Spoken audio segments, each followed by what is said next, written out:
Well, more now on our top story, the bloody and uncertain events in Iraq and the formal request from the government in Baghdad for American airstrikes. Dr. Raymond Tanter is Professor of Political Science at Georgetown University and a scholar of the Washington Institute. He's in our Washington studio now. Welcome. Very glad to speak to you.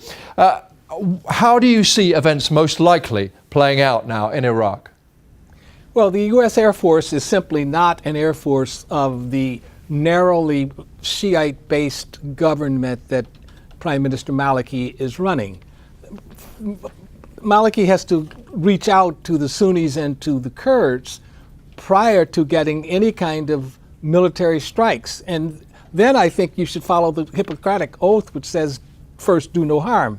And the last thing you want to do is to use force, and if you don't have people on the ground picking out the targets, you're going to hit civilians.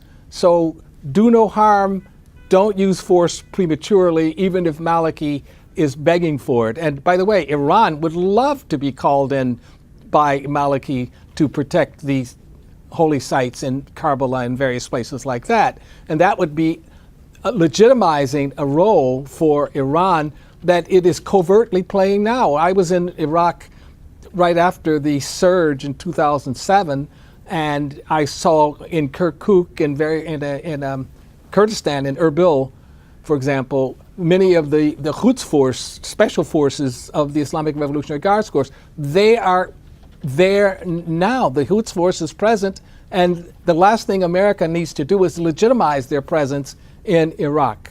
On that point, a lot of people on the ground are telling our correspondents, actually, you lot in the media are wrong to paint this as a Shia-Sunni conflict. That may be the way the extremists encourage us to see it, but actually this is a proxy war between Iran and Saudi Arabia. It is a proxy war between Iran and Saudi Arabia. Saudi Arabia is our ally, the ally of the United States and the West, and we should stick with the Saudis on this one. And by the way, the Arab rebels in the eastern, in Syria could put pressure on the ISIS forces, the Islamic forces that are in Mosul and various other places in Iraq.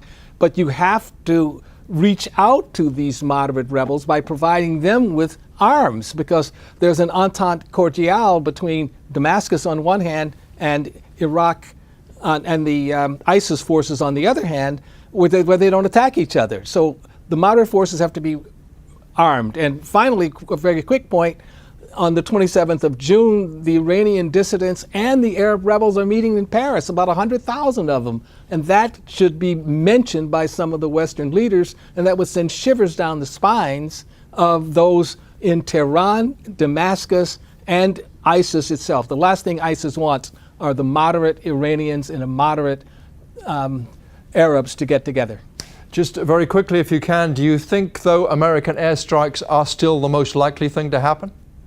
No, I think that American Special Forces will go in and try to find the places for the targeting. You can't have Air Force without people on the ground picking out the targets. There's no such thing.